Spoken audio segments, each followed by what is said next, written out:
Money changes people. Oof. Greed changes people. And people will do anything and set you up for a long time to get their payoff at the end of the day. They got that long game. And that scares the hell out of me. And that's why, I'm so glad that I met my wife so early.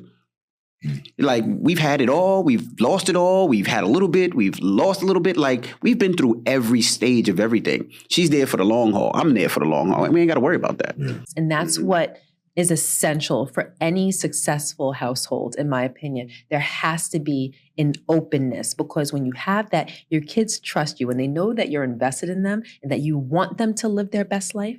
You want them to be happy. You don't want to limit them. Then it's like, oh, they accept the guidance that you give them. Comrades, welcome to Not All Hood. Well, they are far from your average couple, Gia and Raashaun Casey. You probably know him as DJ Envy from The Breakfast Club and beyond. Their relationship has taken on public scrutiny and public praise. When they were with us, they really leaned in to talk about what made them who they are and the honesty in their relationship. But it wasn't always that way. They grew. Now, they practice an open, no topic is off limits approach with their kids. As a family, they talk about everything. It might make you wince a little bit, but it's their kids, their life, their truth. So I want to start with our start, but I want to just go from the conversation we were just talking about, just from a perspective of, we're talking about people getting caught out there. Yeah. Mm-hmm. And like being in the public eye, what would you like? What kind of advice would you give to young people, especially young brothers, in the public eye? In terms of, like, you're in the public eye, like you're automatically a target. And I know that oftentimes it can be hard to get, young men who are like, now they're finally living, they're living the dream. And it's easy for them to really believe that it's all about them and not necessarily see themselves as a target. I would tell any individual, especially, there's two different types of individuals, right? There's a celebrity and then there's the regular individual, right? I would tell any regular individual with any type of money or being famous or anything that they can lose, put your head on a swivel. Make sure that the person is there for you, right? And that's hard to understand. Yeah, sure. Any celebrity, we hear about stories all the time about people signing NDAs and signing contracts, and we laugh about it and we joke about it.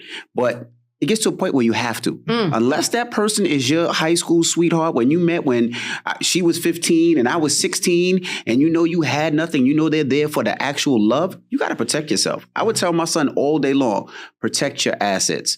Protect it, because you never know who somebody is. Money changes people. Oof. Greed changes people.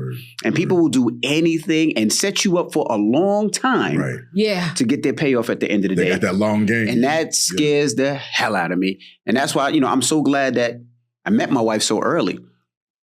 Like, we've had it all. We've lost it all. We've had a little bit. We've lost a little bit. Like, we've been through every stage of everything. She's there for the long haul. I'm there for the long haul. We ain't got to worry about that. Yeah, that's important. But, it's another thing, though. It's what happens to young men, especially young Black men, when they get a little bit of money, when they get a little bit of fame, when they get a little bit of success, because all of the women are coming at them. And it's like this new life, like, y'all want me? Right. I want to sling it everywhere that I can. And that's what a lot of them do. There's no discernment. They aren't being particular about who they share a bed with, who they hang out with, because your friends will set you up too. It's not just women. No doubt. It's coming at you from all angles. And they just don't have the mindset, especially if they're becoming successful at 18, 19, 20, athletes, entertainers of all sorts. They're not mentally mature enough in a lot of cases to really understand how to deal with it, and they respond to the flattery. Yeah, I like what Deion Sanders does. He trains his people, on his football team, about women who come, the tricks that they will play, what they'll do in the bedroom, what they'll save in the bedroom, you know what I mean? In order to get pregnant, all of those things, all those tricks. because they just don't know. That's right. And it seems extreme, but you do have to do that because people are coming. We've had those conversations with our 21-year-old son. Yeah. You have a lot of conversations. I mean, you have a lot of conversations. Every conversation with your child. Yes. I think that's amazing. Mm-hmm. You mentioned that, people know that you've been together for over 2 decades. 31 years. 3 decades. Over 3 decades. 31 years, married 24. Wow. Let's take a moment. Right. Let's take a moment. But there's so many different versions. I know when I look back at my life, like I was not who I was when I was 20, 30, last year. You know what I mean? Mm-hmm. Yeah, I can attest to that. You got it. But it's one of those things where your partner has to keep up with the different versions of yourself. Yeah. Sometimes that can be very difficult, and it's a lot of work. The navigation and all of that, how did you go about that? I think for us, every couple evolves, right? People evolve, but it's how you evolve and what you evolve to, right? And the reason I say that is our relationship is a little different than most people's relationship. We have a relationship where we're up under each other more than most people. When I get up in the morning and I'm driving to work, 9 times out of 10, I'm talking to her. When I leave the radio station, I pick up the phone and I'm driving home or I'm driving to the office, I'm talking to her. We have a relationship where we're constantly communicating. So when I'm evolving, we're evolving together. It's like, and I know this is, everybody always says this, but like when you have your best friend with you all the time, like we go to the clubs with each other. We go to the kids dance with each other. We go to the like there is no really separation, and it works for us. Even when I go out with the fellas last night, we're in Atlanta. I went out with the fellas. You know who was with me? My wife. There you go. But my wife is an individual that she's talking to the fellas. If we were a single fella, she's like, oh, you should talk to her. She's pretty. Oh, you should do that. My wife goes to the gentleman's club with us. Like we have that relationship. And I think when it comes to evolving as people, it's almost like you evolve together to whatever it is, whether it's more faith, whether it's more this, whether it's less that, we do it together. So that's always been like, did you guys evolve to that, get to that stage, or has that always been the way you guys have rocked? I sense some evolution. Was there ever a point where in 30, like everybody doesn't always grow together. Mm-hmm. So was there ever a time where like there was a growing apart kind of thing and you reined it back in? There was never a growing apart, but there was a maturation that had to take place. And I would say more on his part than my part. And I guess I'm going to draw a little bit from what I said before. He went through a period where he was becoming more and more famous, and then he got to a pinnacle, and you have all of this attention, and then you have to adjust to what that does to the ego and what that does to a young man that maybe hasn't had those conversations with his father, or maybe doesn't have an uncle to have that conversation with, that has to navigate it himself. And we talk a lot about that in our first book, Real Life, Real Love. And, he explains like how that was a little bit difficult and how that might have led him in different directions and how we had to navigate that as a couple. And one of the things, and I've told you this before, I've told the group, our producers, that someone taught me something really important once. And that was, if you can't figure something out, like, why is this person acting like this? Or, why is this happening? It doesn't make sense. It doesn't make sense. Normally, ego is at the center of it in some way. And it could be any situation. And I've tried it, not just within situations within, marriage, but just stuff that just doesn't make sense. Normally, ego. Someone doesn't want to meet somebody halfway, or someone, is thinking of themselves in a way that, they think other people aren't regarding them. So their ego takes over. It's a sense of self-importance in a lot of cases. And sometimes people come to that conclusion themselves, but at other times the people that they're around may give that to them. But either way, that's the final destination. And, a lot of people don't know how to deal with that. And when you talk about evolution, we had to go through that. But thank God we evolved out of that.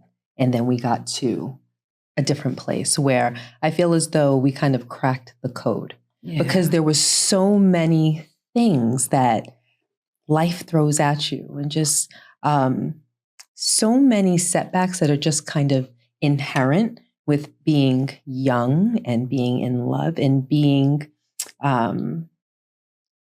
blessed enough where you're in a situation where there are a lot of opportunities of all sorts that are coming at you. And we had to go through that. So to come out of it on the other side with God, with faith, and benefiting and being able to look back and say, I'm so glad. And me, not even him, me being able to say, I'm so glad that all of those things happened. Mm-hmm. Even though it was to my detriment, I'm so glad that all those things happened, because as a couple, as human beings, as parents, as partners, we learned so much so much from it. And there was so much that we stood to gain and did gain. Our faith developed from those situations. Our closeness, the place that we're at now, developed from those situations. So it was kind of like a gift and a curse, you know, but the gift was worth the curse. Right, because really without it, you wouldn't have been where you are today. Correct. Absolutely not. Correct. Sometimes you really have to go through the mud to understand what life has in store for you. For it to all make sense, you have to go through some of that grit to say, there's a reason, there was a lesson in that. Because without someone couldn't have told me that. I wouldn't have understood that. I had to go through it so that I can have the experience to learn from. I can't really learn from your experience. Right. I can only learn as much as I can learn by you telling me what you experienced. But when I experience it, now I get it. Now I get it. And I thought I was happy before all of that. The level of happiness that we share now could have never touched it. It could have. It's incomparable. It just, we understand each other now. There's a bond, you know, there's an understanding. And when you have God in your life, and God is what you live for, and God is your guide, and God is your standard, and not just God, but the goodness that God represents. When that's what that holds you hostage in a sense, you know what I mean? Yeah. And that's what we live for. So a lot of people ask me, like, are you ever worried about, you know, ever falling back into that place? I'm like, no. He's not amazing and wonderful and faithful and loving and, you know, all of the wonderful things for me. He's all of those things for God. So I don't have to worry about any betrayal where he has to worry about betraying God. And that I know that he wouldn't do, you know? So these are just lessons that I couldn't have come to because you told me. Right. Yeah, you know what I mean? I think that's the thing about like grit, right? And adversity. Yes. It's like whatever the adversity is, whatever those obstacles are, it's like you push through it.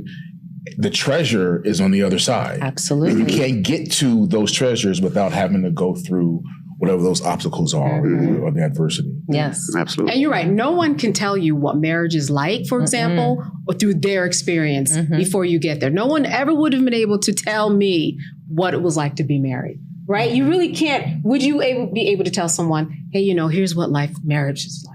Right. No, because they're all. It's also different. It's also different. It's individual to that individual, the individuals in that unit. Yeah. Right. So the experiences that we bring to the table as individuals are all going to be different. So all of our experiences are going to be like, there's some people who I know who have been married for, 25 plus years and aren't happy. Right. Right. That's true. But they're, for whatever reason, beyond kids, they're still, they're still stuck in this space that even though they're not happy, they want to be there. Right? They're comfortable. They're comfortable.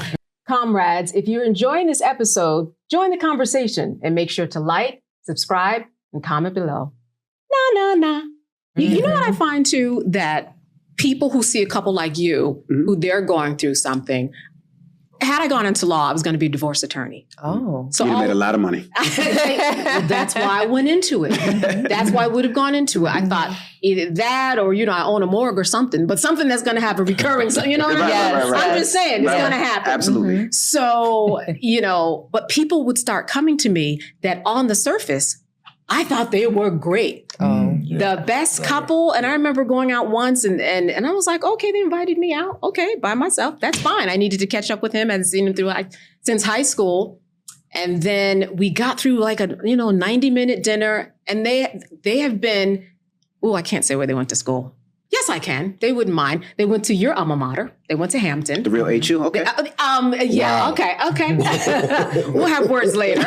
Howard University in the house, and met at Hampton. Mm-hmm. At the end of the conversation, they said, well, we're getting a divorce. This is when we were ready to go, but they just couldn't say it. Mm-hmm. And they finally said, we're getting a divorce, and we just wanted some advice. I was just floored because it looked so good. Mm-hmm. And I would imagine that there are people who are in your lives that have seen you go through what you have gone through and have come to you in private and said, all the time. But that's the reason that we wrote the books and we do our podcast. Yes. What I realize is being vulnerable helps people more than ever, right? Meaning I'm going to get the jokes, right? Whatever we talk about, whatever it is, I'm going to get the jokes. But I don't concern myself with that. I concern myself with what you just said. If I tell you how many people hit us up in the DMs or stop us at the airport or stop us at Target or sees us in Atlanta and says, thank you. Your book helped our relationship. Your book helped our marriage. Your book opened up conversations that we wouldn't be able to have. And that's what I think we're missing out. We talk about it all the time and we talk about making money in the industry and looking like a player and this, that, and the other is because that's the things that we see. But what about the person that says, I'm happy being married? I love going to my kids' games. Matter of fact, I'm a dance dad. I know my daughter's routines. Where are those individuals at? We don't have that. And when we usually do have it, we have it by somebody that doesn't look like us, right? We have it by, for instance, my dad, who's, an older man, and it looks like he's telling us what to do. But now you're having it from somebody that's still cool, still has 6 kids, still drives nice cars, still goes to the clubs, still wears jewelry, still wears this. So it comes off a little different. If I would have had somebody to talk to earlier about marriage, about raising kids, I probably wouldn't hit some of them pitfalls that I needed to. But really what raised us is television and music videos and music. So the reason I went to Hampton was because of a different world. That was the reason. Like there was no other reason. I didn't see college. I didn't see HBCUs. I'm from New York. But when I seen that on television and I seen the fun and them stepping and this, I'm like, I want to go there. Where is that? Where is Hillman? Hillman's based off of Hampton. Dad, let's go to see Hampton. Right. But that's what made me do it. And that's what's missing. If I would have had somebody on the radio talking about, you know what? I love going to my girls' dance. I love my wife. I'm taking my wife with me. I think it would have been more, it would have opened up my mind a whole lot more. Right. That seed would have been planted. Absolutely. Now, Gia, I know that your parents, they were very intentional about making sure you and yours were happy. It was very deliberate from what I understand in terms of then making sure that you were going to have a happy, wonderful childhood and all of that stuck with you.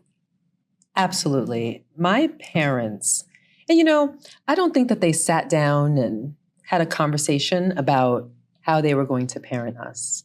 I think it was just things that came to them naturally that really resonated with me. And I spend a lot of time as an adult thinking about it. And unfortunately, they're not here anymore. But I'll take moments to try to figure out why it is that I do the things that I do, why I am the type of wife that I am, why I am the type of mother that I am. Why is loyalty so important to me? And not to just receive it, but to give it. Why do I have all of these mindsets? And I can track each and every morsel of my personality to my parents. And they were everything to me. And we were very close. I was very close with my mother and I was very close with my father. And I was raised in a house where it didn't matter if I was the world's worst or if I did something that was as wrong as 2 left feet, I could go to my parents and talk to them about it and not have to worry about being judged. What I knew was that I had 2 people that were going to be there for me. They were going to get the lesson out of it. They were going to teach me the lesson. They're going to make sure I didn't do it again. And then most importantly, they were going to help me fix it. I had 2 allies. I didn't have 2 judges. Did they discipline you? Oh, yes. Oh, yes. What would that look like? She's from the days of getting beat. Yeah. Oh, okay. Translate that right yes. Oh, yes. And in all transparency, like I was fresh. You know? Okay. I like when I was a kid, I thought that I knew everything. You know, like I was in the gifted and talented program and I skipped a grade and I turned down skipping another grade. Like, so I thought that I knew everything. So raising a child whose brain is always on go it can be a little challenging as a parent. So they had to deal with that, but they did it in a way that fed me. Now, there was times where I was too fresh, and yes, I needed to and my mother didn't call it a beating. She called it an assin. Yes. What was that assin like? Was that like get a switch, kind of old Southern style? We had two belts. There was a big red belt and the big black belt. And depending on the offense, my mother would choose which one was appropriate. Wow. And even as parents that don't discipline our children in that way, I can still look back and be like, I deserved every, like I deserved it. You know, we're more thoughtful about how we parent. And now in our society, there's just so much more consciousness when it comes to parenting. And people spend more, they take more effort thinking about alternatives. You know, there's gentle parenting and there's all of these other things. Safe space. Yes. And, you know, my mom is from the Caribbean. My mom is from Jamaica. And that's what she grew up with. So that's how she knew how to discipline. But I never held her accountable. I never thought like, you know, like this is the worst. Like that was just it. All the kids on my block, they were disciplined the same way. It was no different, you know? But even with that, my mom was someone that I could talk to. I could come back and tell her all of my business. Do you know what I mean? Yeah. And I'm going to tell you a true story. When I started dating Raashaun, and I was 15 and I was about to go off to college. So I was 17 when I went to college. And she said, you guys have been together for, you know, almost 2 years. I'm not going to ask you, but you may be doing things that you don't want to discuss with me. I just want to let you know that if you ever get pregnant, you can come to me and tell me, because I don't want you to go and try to figure it out yourself. I don't want you to, and because she's from the day where, and she told me the story that, you know, if a girl got pregnant, you would go and get an abortion in someone's basement and they would use a hanger. Right. She's like, I don't want you in anybody's basement with a hanger or anything. Just know you can always talk to me. And I said, okay. I said, and what would happen if that were the case?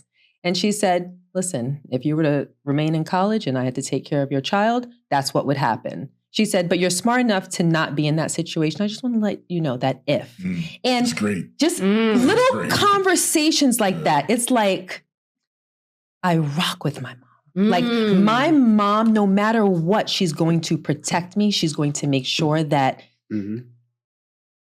the best is always going to be in store for me, even if I mess up. And what that didn't do was give me an allowance or an out to behave badly or to be irresponsible. It just gave me the security. It actually affected me in an opposite way where I was more responsible because I honored that trust, that respect, that love that my mom gave me. Didn't know what I lose it, right? I didn't want to lose That's it. right. And you she know? dropped, and I just love the little thing she dropped. You like, you know, I know you're smart enough not to do that. Oh yes, right. Yes. All of those But things matter. But right? But those seeds. Okay, Yes. so but with police officer dad, and you know, I don't have a lot of friends. Do I have any friends whose parents are officers?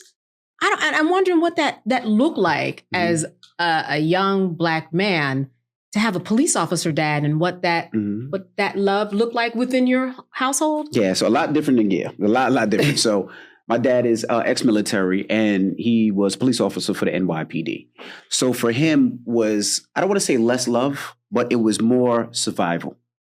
You got to think he's on the street, and at the time in the 70s and 80s and 90s and 2000s, he's seeing kids, you know, hooked on crack and hooked on drugs. He's seeing the drug game popular and kids dying and kids getting shot and police officers beating kids up and shooting kids. So his whole thing was survival.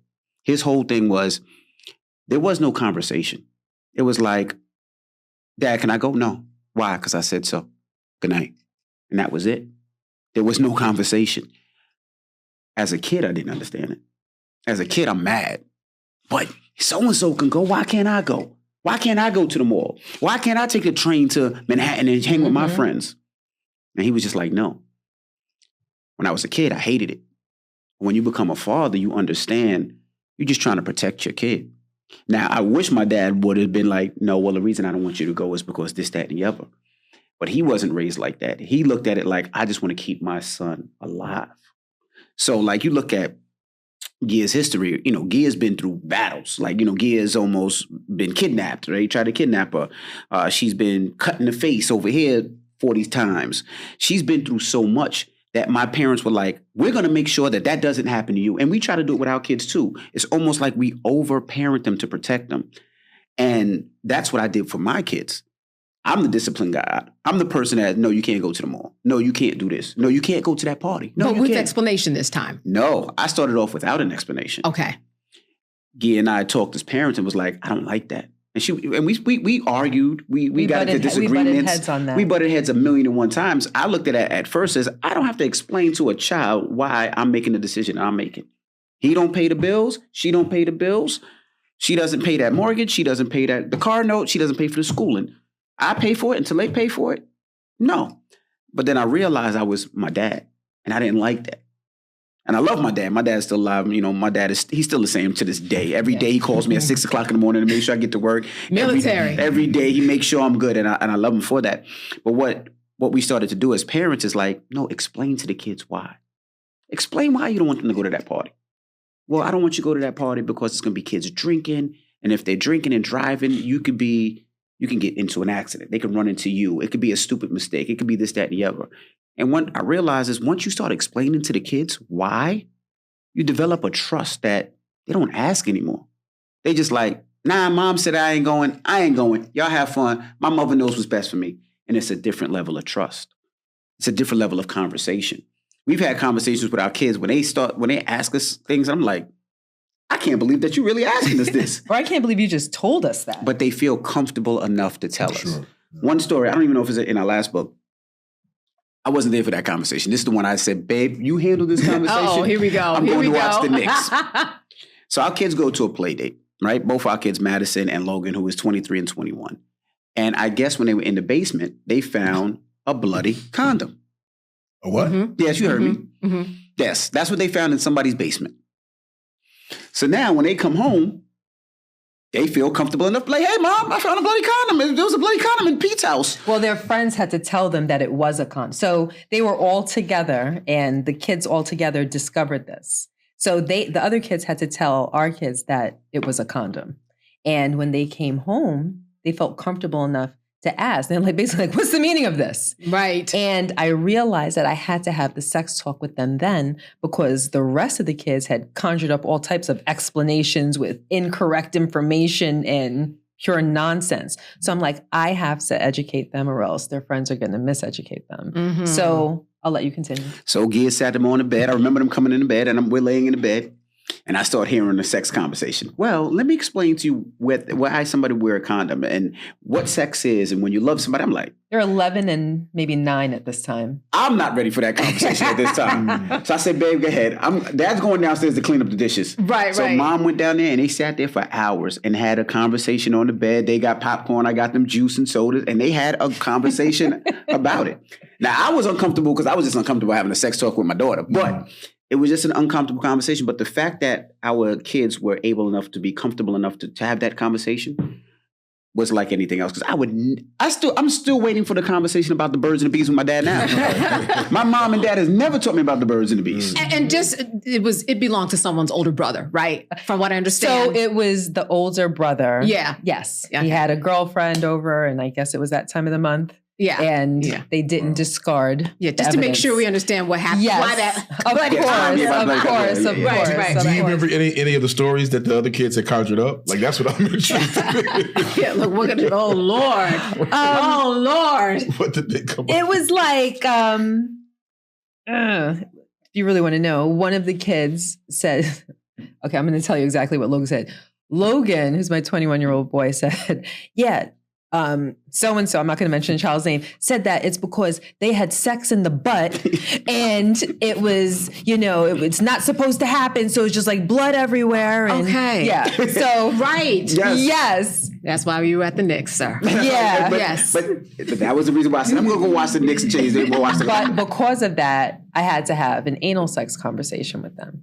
I literally had at 11 and 9. At 11 and 9. See, I couldn't take it. Because they're getting all of this information from the outside. And when I was a kid, I got all that information from outside as well. So I knew that if I let them continue thinking what they were told, then it would just spiral out of control and they would just be thoroughly misinformed. So I'm like, I have to have that conversation. But we did make it fun, and I brought it back to explaining to them what sex, love, and intimacy are actually about.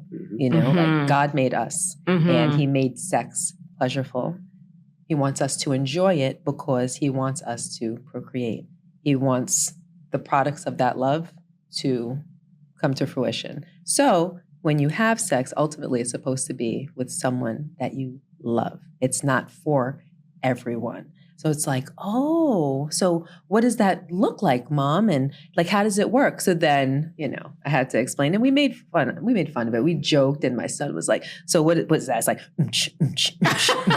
he was really detailed. Yeah, it had to be. Right. But they're comfortable enough to talk to Mom about it. But they were not traumatized. They understood. No secrets, kind of like, you know what I mean? No I think secrets. that creates trust when you talk like that. About and we still laugh everything. about it to this day. Oh yeah. I called Logan the other day. I was like, you remember? And he's like, you know, and it's good because when you talk to your kids, just like Raashaun was alluding to earlier, it's like you establish a relationship where there's a comfortability, there's a soft place to land, you know? There's I can go to these people who are responsible for me, who are supposed to lead me and guide me with everything. I talk to my dad about everything. That was going to be my next question. My father, I talked to him about, he was like my roadie. I talked to him about everything. Even when, because my father never put his hands on me. It was always my mother. My father never disciplined Mom with the me. belts. Yes, my father never disciplined. So at a young age, he was like the cooler one, you know, and so he would help me get out of situations even with my mom. So it was just like this camaraderie in my house, and it was just a sense of openness. And that's what is essential for any successful household, in my opinion. There has to be an openness, because when you have that, your kids trust you and they know that you're invested in them and that you want them to live their best life.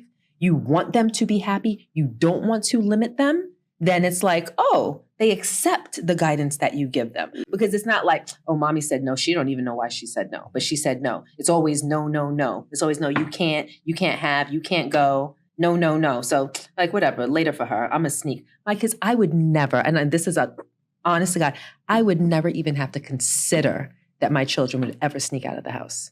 It wouldn't even ever cross their minds. If we called my 23-year-old daughter right now, she would say, I wouldn't even have considered it. It wouldn't even be a possibility, because it's just the way that they're raised.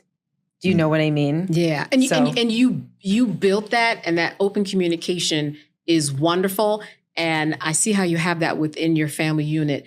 With your kids, I'm wondering about extended family. Mm-hmm. Is it open like that too, where you can say anything to your brothers, your sisters, your mom, your dad, your aunt and uncles when there's an issue? No. So our family is tight. Like we're the 8 gang. We're super duper tight. Now Madison has a boyfriend who's part of that 8 gang who's tight with us. But my parents, I still look at my parents as my parents. Like, I still super duper respectful. Some things I won't say to them because I was raised that way.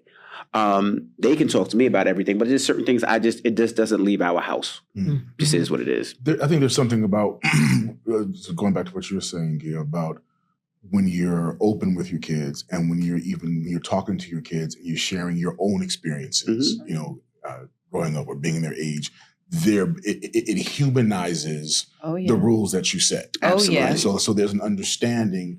Oh, well, based on I know Papa did this based on his experience. Oh, yeah. I know why they're mm-hmm. saying that, which helps foster that trust. So my daughter's 7, and it's like, I can't go an episode without talking about my daughter and my wife. Like every episode, I brag on my daughter and that's how my wife. You should. Every episode. You should. I'm starting to get self-conscious now because I'm like, would you shut up? No, this is your show. You should. That's your reference. I So, know. you know, Yes. But so our daughter is about to be 8. And, I know that no matter what we do with our kids, no matter how great they turn out, they're going to be fucked up somewhere. There's somewhere along the line, there's something we once said they get into the world, that didn't have the effect that we wanted it to have. With your older kids, have you seen, is there anything about them that made you say, in that particular area, maybe something I said, it landed the wrong way? I know one. Do you know? You have one? We're probably thinking the same thing. This the only thing that I could think of that went a little left with What's Logan. that? No, I was talking about with both of them, I would say, but definitely with Madison. What? So with Madison, I would say the hard part about Madison, and this is some things that I always feel like our community needs to talk about. A lot of times, not necessarily in Atlanta, but in New York, New Jersey, in these areas, and that's why I love Atlanta, because it's such a black place. But it's like when you leave the hood, when you leave Queens, you get a little bit of money and you say, you know what, I want to live somewhere else with a little bit of land, right? Most of the time, your neighbors don't look like you, right? So now you're putting your child in a school where there are no other black kids. There are no other minorities. that can be traumatic. And that was, I think, traumatic for Madison. So for Madison, Great she's example. a beautiful, beautiful, beautiful girl. But I don't feel like she got the respect and what she should have got if she would have went to a black school. She really didn't have friends. She didn't have any boyfriends. There was no date. So mom and dad was her friends. So when she wanted to go to the movies, it wasn't like, I'm going to go with my friends. It's mom and dad. I'm going with mom and dad. Now, that made me comfortable as a father because she didn't have a boyfriend. I don't think she kissed her first guy until, 20? 19. 19. She had her first kiss at 19. First kiss at 19. So I was like, yes! And she has her first boyfriend that she's still with now. Right. So she's only had one boyfriend and she's 23. So the reason you asked the question is, our thing has always been is, fuck them. Hey, if somebody doesn't treat you the right way or you don't like what somebody's doing, F them.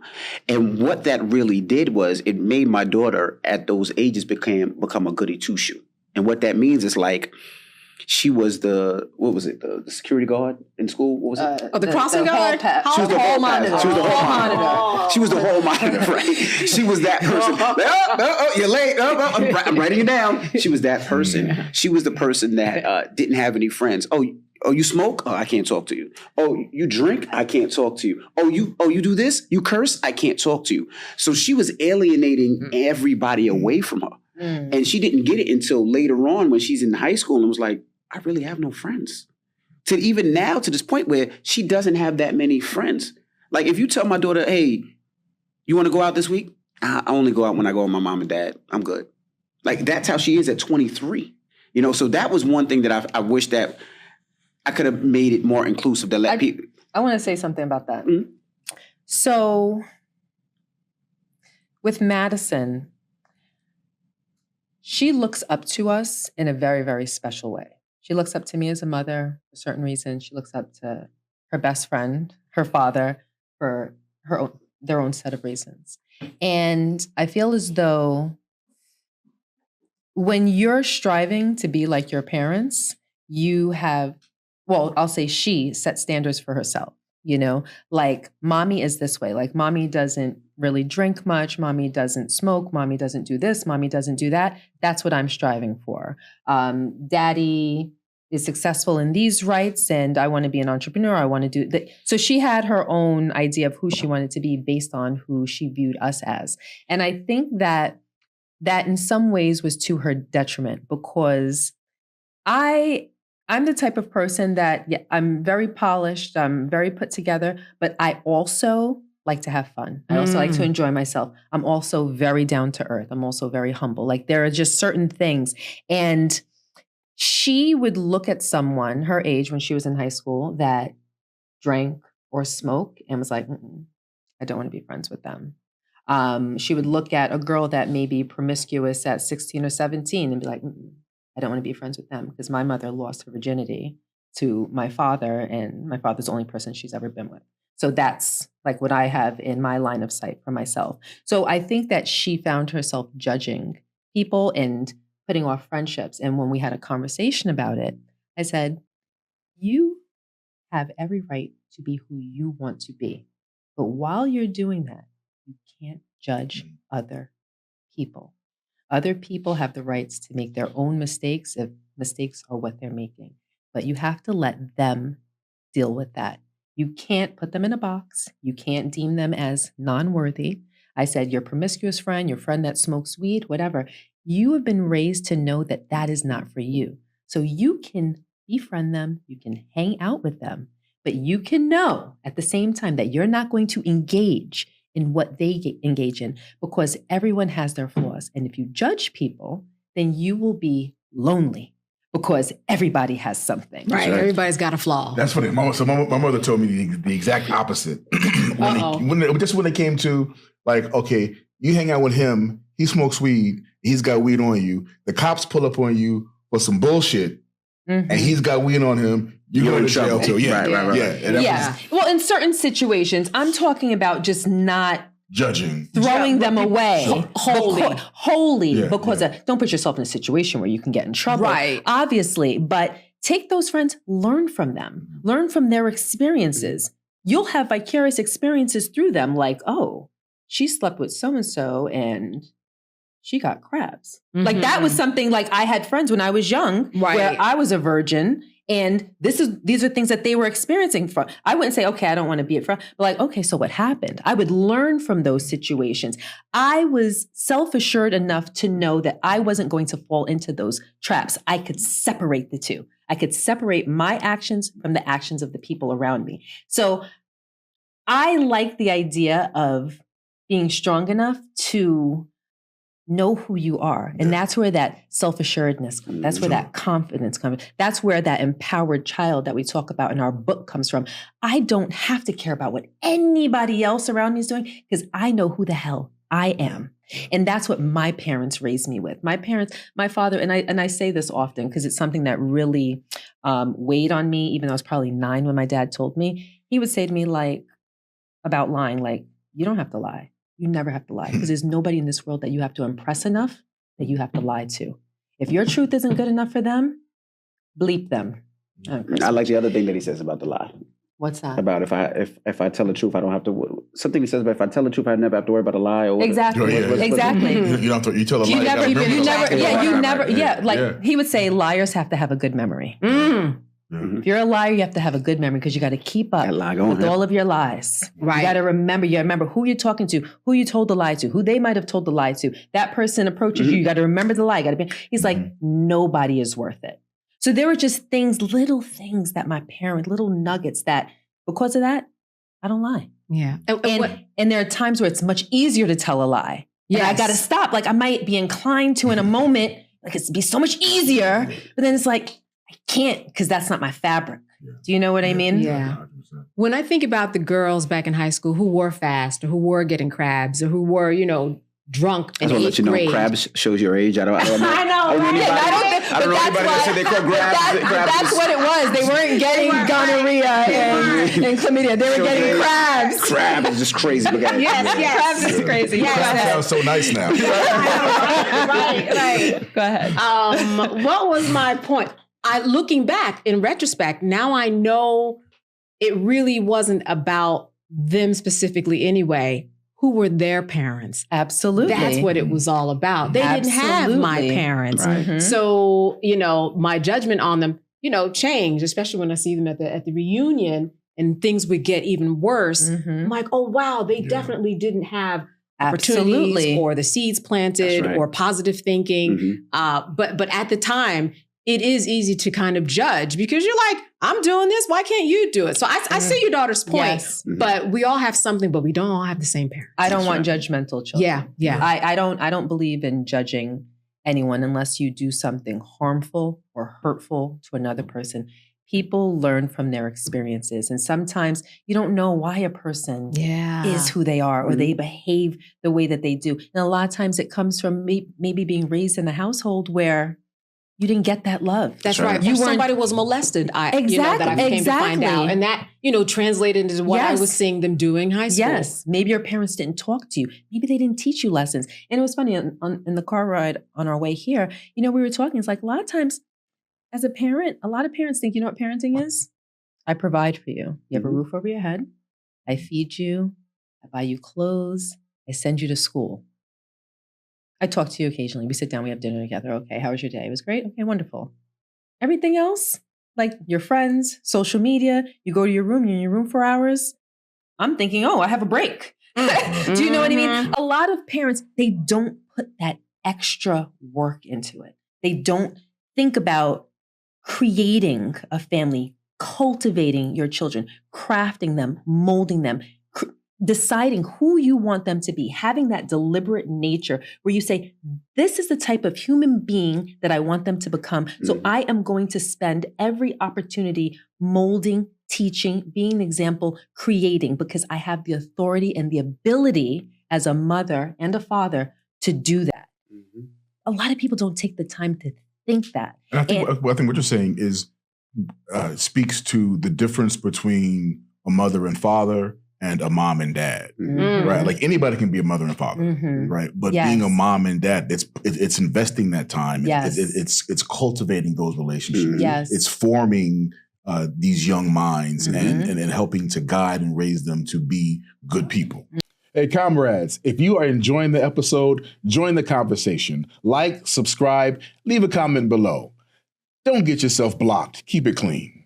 My phone only overrides for two people. One, if my phone is on silent, she's the only one that can call me. Okay. So if I'm ever doing a show, a party, and my manager can't get me up or security can't get me up, they call her and be like, can you wake your husband up for me? I see. And the other one is that Ring app. So the security app, if there's anybody on any one of our pieces that land, front, back, left, right, whatever, Just override it overrides it. So let me know just in case, especially with all these home break-ins. And all that. Yeah. Oh yeah, I spend a lot of time on that Ring. It's like, why am I seeing that? Okay, they're just taking out the garbage. We good. Or it'll be a deer, and that deer wake up in the middle of the night. Oh my God. Yeah, I keep my phone on Do Not Disturb. Yeah.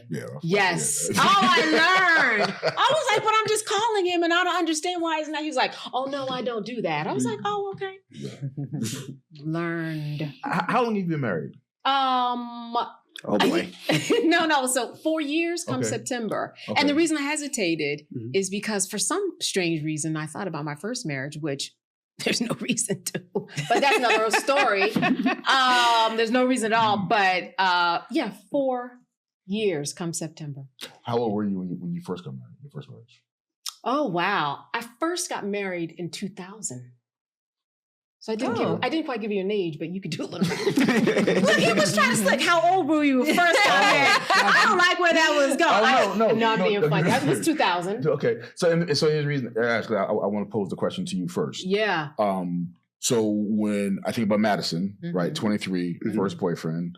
So for I met my wife, I was 45, and I spent more of my adult years in long-term relationships than not. Okay. But when I met my wife at 45, I was like, I got it. Everybody says, when they say, when you know, you know. And that always sounded, and being in these long-term relationships, that always sounded like a really cool concept. But when I met my wife, there was, after a couple months, I was like, oh, that's what when you know, you know. I get it. But when I think about, had I gotten married any earlier, I know I definitely would not have been as effective a husband and father as I am now. So I'll pose the question to you first. How, what would you recommend, if someone came to you, someone you knew, a young person you knew who was, let's say, 23, in their first, I'm trying to take it off of Madison, right? Right. But just in general, but you can leave it on her. It's no problem. It's no problem. I hope you're listening, Madison. Yeah, it is. That's nice of your kids to be, have you be that open, but we'll cross that. Go ahead. So what would your thoughts be on someone getting married, for 23-year-old Kim? Like, oh my God, Auntie Candace, I am so in love, and he asked me to marry him. Yeah. First of all, I was not 23. I was older. We can do the math on that. But I will say this, and I'll tell it in the story. A friend of mine whose daughter it was her sweet 16. And I said, what does she want? What does she want? And this has been with more than one parent. And they'll say, she wants a boyfriend. Or if it's a boy, she wants a girlfriend. I'm like, oh, wow. Really and she said, and I hope they get one. I said, really? Why is that? She said, because I don't want her going to college. And that first guy that comes to her, she's like, oh, And then anything he does is going to be in hero-like fashion because he's the first. Right. And it will be outside of her house, right? She'll be in another state and, with a roommate and kind of deciding more on her own. She said, so I hope that they have experience. So I would say I would look at that 23-year-old and I would say it's a case-by-case basis. What is their experience in the world of dating? What family do they come from? And look at it in that way, because experience makes all the difference. Otherwise, you are going to fall for that first guy who says, I love you. And then that is it, because those are some powerful words, especially when they are outside of your mom and dad and relatives who are supposed to love you naturally. It is a big difference. So it depends on the person. Sure. Yeah. And if the dick is good, it's a wrap. You know what? It's a drug. You said. It's a drug. It's the first time. No, yeah. And they still love you. You're right. Over. And I will say this too. I'll make a fool out of a girl. When they say it's, okay, I'm sorry. Now you see, now you That's reminiscent. Now she just went. She had to bring herself back. Okay. So I say all of that to say it's a case-by-case basis. And I will say that teaching college kids, I know what 22 looks like, and they are still forming their thoughts, and the brain is still growing. So, I mean, I wouldn't recommend it at first, just at the age itself, but then I would have to look at the person. I couldn't agree with you more. That is ultimately my answer. I share the same thought. It really depends on the individual. With our daughter, Madison, and I'll give you a case scenario so you can understand what I'm talking about. With our daughter, Madison, like I said, she always looked up to us. So the reason why it took her so long to have a boyfriend is because she would look at how we interacted. And our house is a very fun place to be all the time.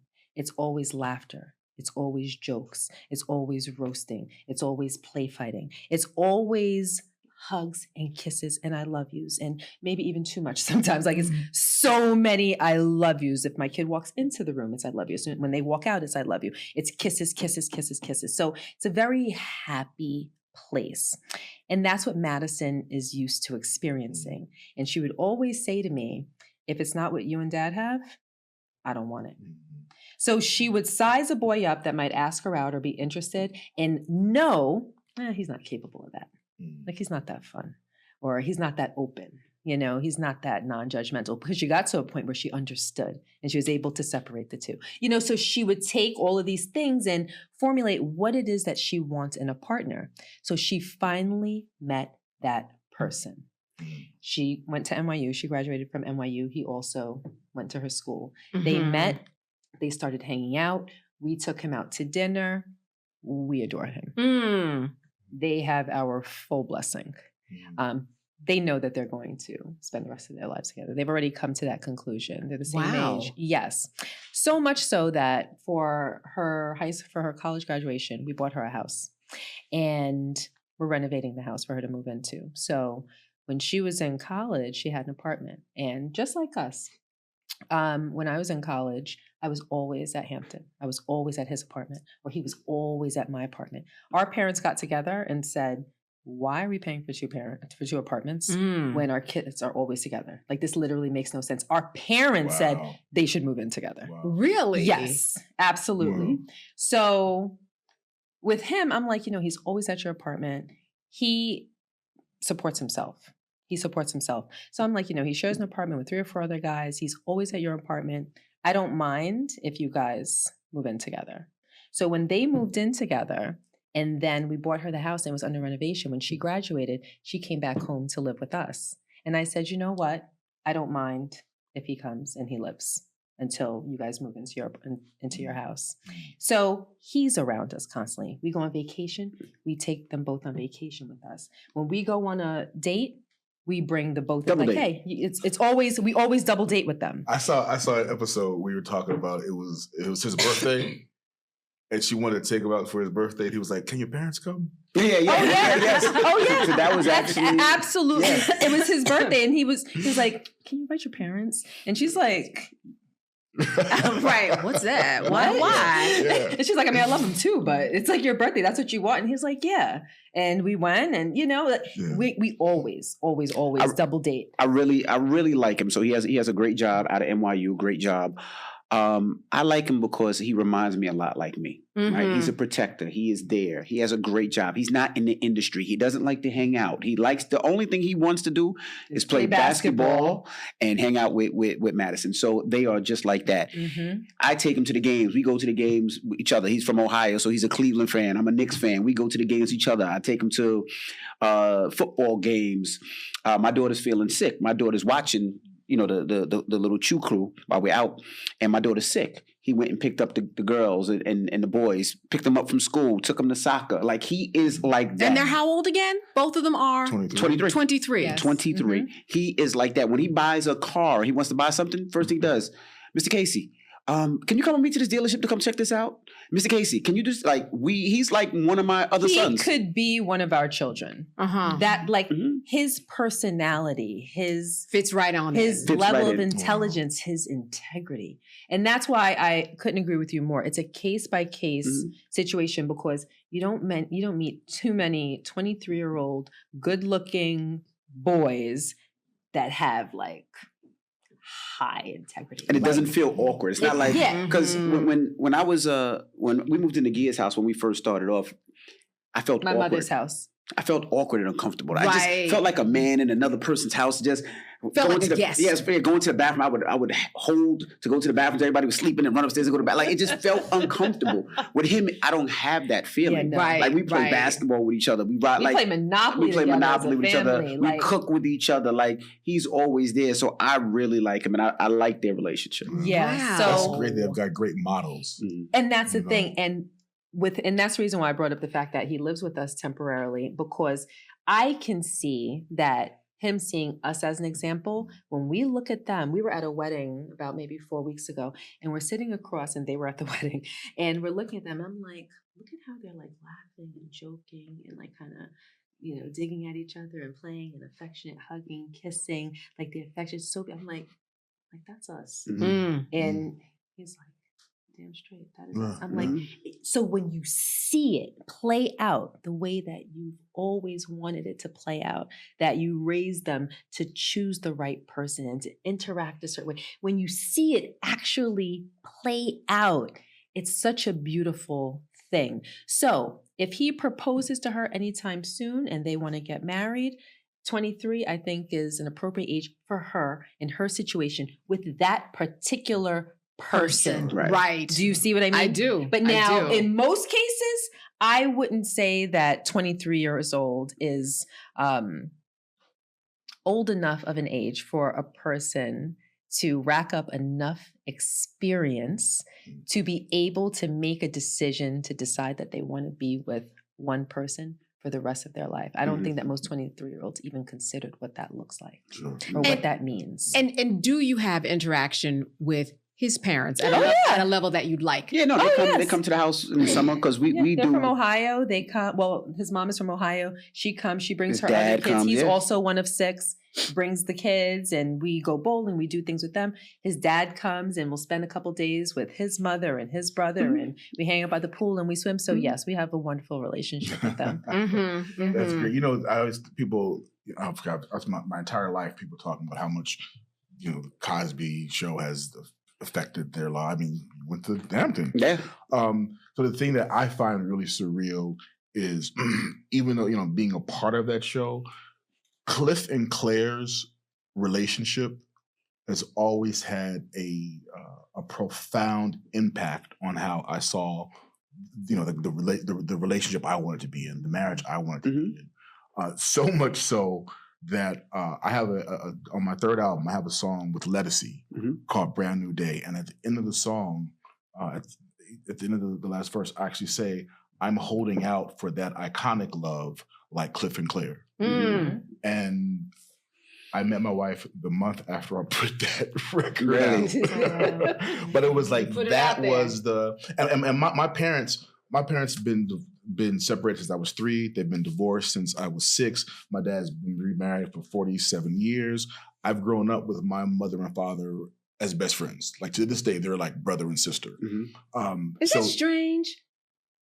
It's what I know. It's just what you know. It's So what I know. it's not. It doesn't. Okay. No, if anything, that's also had a profound impact on how I've viewed my relationship, because I've always been like, well, there can still be a relationship post-relationship. Yeah. Right. There's still there's no reason to break up and make the shit messy. Sure. You know. Sure. So I've always just looked at relationships like that and my interactions with women. And as significant as that has been in my life, it was Cliff and Claire that I wanted to model. Like, that's what I want. It's funny that you say that. And that's what I have. That was the model. Yeah. That was the That's funny that you say that. representation for, in my opinion, like all Black children that watch that show, and probably many other children that watch that show. That represented like that type of house that you wanted to live in, or the type of family you wanted to be a part of, the type of parents that you wanted. But the beauty of it is that as parents, they were phenomenal individually and together as a couple, but you got to see the real authentic experiences of children that messed up, that made mistakes, and then parents who got those lessons out of it, taught the lessons, and they helped them fix it, or even help the kids come to their own conclusions about what it was that they did wrong. So it was like kind of like what we try to do. And now, in hindsight, yeah, I could say that was absolutely a model. And it still is to this day. It's funny that you say that. Another reason why we wanted to write the book is we feel like there's not enough out there like that. Yeah. And the reason I say that is our family is like the Cosby Show, right? And when I mean People like say the it all the Cosby Show, time. it's like we do the same shit. Like I will battle my kids in tap dancing and dancing, and I'm looking, and I go back to I'm singing, baby, and it's crazy. Yeah. Even with like some of the episodes where, for instance, and there was one episode where they went off and went to a concert, and she came back and she got caught. But I directed that episode. You did? I directed that one. Yeah. But to the point where even when our kids want to go to a concert, mommy and daddy go. Like we are that couple. Like we learn from the Cosby Show as well. So like the other week, my daughter wanted to walk to her friend's house. Right now, the police father side of me will not let our kids walk to a friend's house from school. Right. It's just too dangerous. I don't care how many kids are walking. It's not going to happen. Right. Especially with mom's experience. Yeah. So mom, instead of dad just saying no, we say, well, how can we make this happen? Where are you, Raashaun? Oh, I have to work that day. Okay, so this is what we're going to do. I'm going to drive to school, and I'm going to follow you as you walk to your friend's house. Yeah. Now, it's going to look a little creepy because you're going to see a big white truck following you, but I'm going to follow you. And that's what happened. London got out of school. She wanted to walk to her friend's house. She had to wait for me to pull up, for me to wave, like, okay. And she walked to her friend's house, and Gia followed her the whole way there. How old is London? And she's 11. Mm-hmm. Yeah. And followed her the whole way there. Now, the funny thing about our kids don't get embarrassed. Our kids like, that's my mom following us. Don't worry. Right. But that's how we are. We had that conversation, and we told her the reason why we didn't feel comfortable with her walking to her friend's house. And who was there? It's two young girls. Y'all by yourself. We're going to follow you to make sure. And they understand it. And no they don't problems. revolt. There's no like, but why? There's 200 other kids because at their school, everybody walks home. There's no long parent line of parents picking, because it's a very safe town. All of the kids, 9, 10, 11, they walk home from school. It just can't be my child. Correct. Do you know what I mean? I do. So, yeah, when I tell her that, she's not like, oh, but everybody else gets to. Why can't I? Don't you trust me? There is no conversation. She's like, okay. Because she knows where she comes from. She knows our family and how we do it. So it's like, all right, cool. So she told her friend, like, they're going to follow us, but, Right. And then she's like, okay, cool. And that was that. Yeah, I think about being a kid, the lengths my mother sent me to the store to, go get cigarettes or something. Yes. Yeah. Mind you, we're talking different 70s. time. 1970s. He's still saying crabs too. I took the bus. I didn't bus passes. I went to the bodega to get a beef patty. My grandfather then sent me to the store to get his cigarettes and play his numbers. Like I didn't been through it all. Right. Yeah. I was when my parents divorced, my dad moved back to Chicago. We were in LA. Like from 6 years old, I used to fly during the summers. I used to fly by myself from LA to Chicago. Wow. I cannot envision No a way. world What? No. where I would have my daughter flying to Augusta. Right, by herself. No. It's a different world. Our kids can't even walk home from the bus stop. Yeah, so it's by themselves. You know, like I have to be there when they get off the bus. And it's because I know all too well that bad things really can and do happen. Right. You know, right. Most people live in a world where nothing terrible or criminal has happened to them. That's most people's experience.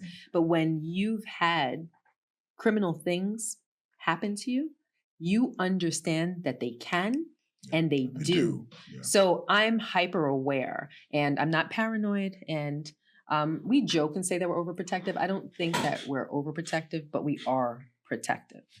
And I don't ever want my children to be in a situation because I didn't think far enough down the line about it. Right. You know? So, and it can happen so quickly. Yeah. So right. quickly. It's like, 3 minutes, your eyes are off of them and something really terrible can happen. Absolutely. You can live in the safest town in America and it doesn't matter because people with bad intentions are everywhere. That's it could be your neighbor next door and he can be on the internet looking at things that he should never be looking at. You know what I mean? Yeah. So we're never safe. Right. We're never safe. Put in that search. I'm sure you've done this, but it's like, let me see what pedophiles are in my neighborhood. You're like, boop, boop, boop. Oh, this popping up all over. Oh, yes. That is scary. Oh, yes. So yeah. My child would never, because if I'm a pedophile, I'm going to go to those safe towns where everybody has that false sense of security and all the little girls and little boys are walking home and I'm going to find two that aren't paying attention to their environment and I might follow them and I might case them for a few days and see what their routine is. And then when I'm ready to strike, I may strike. Yeah. You know? She watches a lot of ID, by the way. There you go. It's not just she watches a lot of but I ID. experienced that's how it goes down. True. This morning I woke up 3 o'clock in the morning. We're in a hotel. She's watching ID at 3 in the morning. Like it was Forensic Files. See, I told you, actually, on HLN. See, I told you. But you create a culture within your home, right? Within your family. And then you release your kids to a culture that's out there in the world, whether it's social media, the Breakfast Club. And I mentioned that because you are very much a culture keeper, culture seeker, gatekeeper. And I'm wondering how you balance all of that because the decisions that you make at work, I'm wondering how that do you discuss that or how does your interaction with culture and the Black community at large, does it differ? Or you try to make it parallel at home? Are you more cognizant? Has that changed over the years? Okay, so I asked 8 questions. No. Can you answer them all? I can answer them all. 5 minutes. Yes. Well, the best thing with me is getting beat up early on social media. Right? When you get beat up early on social media and people attack you for many different reasons, I've been attacked so many different times it doesn't affect me anymore. But the early days it did, right? Because you try to make everybody happy. Yeah. Right? And you have to realize that you have to do what's best for you. You have to do what you think is right. And once you get that out your system, trying to make everybody happy and reading the comments and this person attacking you and that person attacking you, because what it wound up doing is you get 1,000 comments and it'd be 5 bad ones and you concentrate on them 5 bad ones. Right? And then those 5 bad ones stick with you. Yo, your hairline's pushed back and then got you in the mirror like, no, it ain't. Your arms look a little flabby. You do push-ups, you know what I mean? So it sits with you, right? So what we were able to do early on is have that conversation with our kids. Make sure that they don't feel validated online. They don't look for validation on social media, on Instagram, TikTok, Snapchat, X, whatever you want to call it now. We try to make sure that they get that validation, that happiness, and knows that we support them from the house. So when they go outside and they see the outside world, they could care less about what somebody says out there because they know what mama thinks. They know what daddy thinks. And that was the main thing. Once I got through that part, now it's easier for them. Her, on the other hand, she reads every comment, every DM, everything, because she wants to know everything. Me, I'm like you. I'm like, I read the first 3, I'm done. I'm good. I don't have to. But she wants to know everything. She wants to know what they're saying, how they're saying it. And our kids are the same way. They understand what social media is. And I explain to them, use it as a tool. right? Don't use social media for validation. You use it as a tool, whatever that tool may be. For my daughters, they use it for, they go to dance and they say, okay, well, what new move can I do now? What are the dancers doing? What are the professional Broadway dancers doing? Okay, well, let me bring that into my routine. Right. My son, he's in college. He does real estate. He does this. He does that. Use it for a tool to promote what you have to promote. My daughter, that's 23. Use it as a tool. Whatever you want to do, use it as a tool because they're using us as a tool. And I think you got that right. And I think they got it and they understand it. So when was the last time that you actually replied to a negative comment at all? 2 days ago. You replied? Did you? All right. So I'm curious about your philosophy that you just explained, and then you replied. It wasn't. You know what? It was more funny. Sometimes I like to get funny. Okay. Right. And somebody called me a bitch. Okay. And I said I would be a bitch to a bitch, and that was it. It was just something cute. Or I'm the type to be like your mother. Like I like the old school things, but I usually don't respond to anything like that. It was just in the DMs. I would never respond on the comments. It was just somebody that hit me. But I usually don't respond to the DMs and nothing like that. They don't affect me that much. Yeah, I mean every now and then, Yeah. When was the last time you replied to someone? Not the nice comment. Not, oh, thank you. You know, I got that black shirt at this place. I mean, that's my Malcolm voice. Now he knows my Malcolm voice. Black shirt. Thank you. Candace has always wear black shirts. Podcast. This is one of my 7 black shirts. But thank you. So, I mean, like a negative comment that kind of was like, ooh, I'm gonna get back at them, and you replied. It's been a while. Okay. Yeah, because I think when we first started the podcast, and the whole thing about hip hop and the whole J. Cole and the thing that went viral. Yeah. And like Tretch called me a bitch ass N-word because of my opinion. Yeah. And so that took me like down a whole rabbit hole. And I think that experience lasted, a couple of weeks, maybe a month of me even going back and you got back and forth. Yeah. And then at some point, I just realized this isn't. There's no way. There's no way that this is serving me at all. If anything, it's draining me and it's giving me anxiety. And I'm keyboard fighting with people they're fucking randoms. Right. So I think that's the last thumb time thugging. that I've thumb thugging. Yeah. Just I think there have been comments that I may have responded to not in a shitty way, but probably still, even in my nice way, taking too much time out of my day to even fucking respond. Right. So I'm a little over that. Yeah. But every now and then you read something and that, Well, the thing I always tell people, right, is not even a comment. So what people do now is they do these minute to 2 minute things where they talk about what you did and they talk about you in a negative way. And and this is what I tell people, right? And this is the best way to think about it.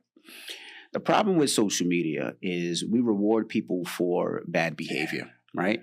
And what that means is this, and I want people to really think about it out there if you're listening. I'm at home and I'm broke. TikTok is telling me, if you do a video that's over a minute long and it gets a certain amount of views, I'm going to pay you for it. Break it down. So how am I going to pay you for it? What's going to make people want to listen?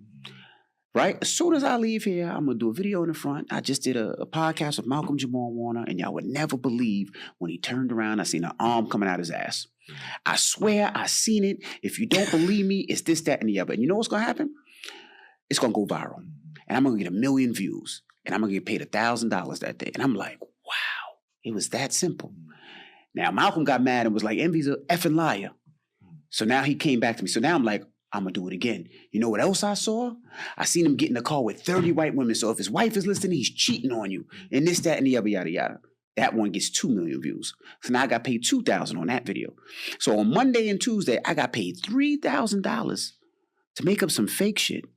And there's no fact checking. And TikTok is rewarding me. And people love it. So what does that do? It makes me make up shit every single day. That's a great because now it breakdown. pays my bills. Yeah. I don't care about you. I don't care that your wife might see it and now she's upset with you and be like, yo, let me ask you about this. They don't care how it affects your relationship, your daughter going to school. And I seen a video online that you was in the car with 3 white women. Nobody cares. They don't care. They care about the bottom line, and that's getting paid. They don't care how that just messed up your advertisers. I just see Malcolm-Jamal Warner smoking crack. Nobody cares. And we reward these people. We watch them. We make it go viral. They make all this money. And what does it do? It just brings down our culture. It just brings down us as people. And there's no fact checking. And we reward it. And that's the problem. And that's what I tell people all the time. When you have a system like that, you're going to continue to get that. I done seen people make videos on me of things I didn't even say. Just make random videos. And it's like, you can't care about it. Yeah, they go away in a day, but people still do it because they make money. Mm-hmm. Hey, comrades, come join us on our Patreon page. Where you can get behind-the-scenes footage, discounts on merchandise, and exclusive content. We'll see you there. Not all hood.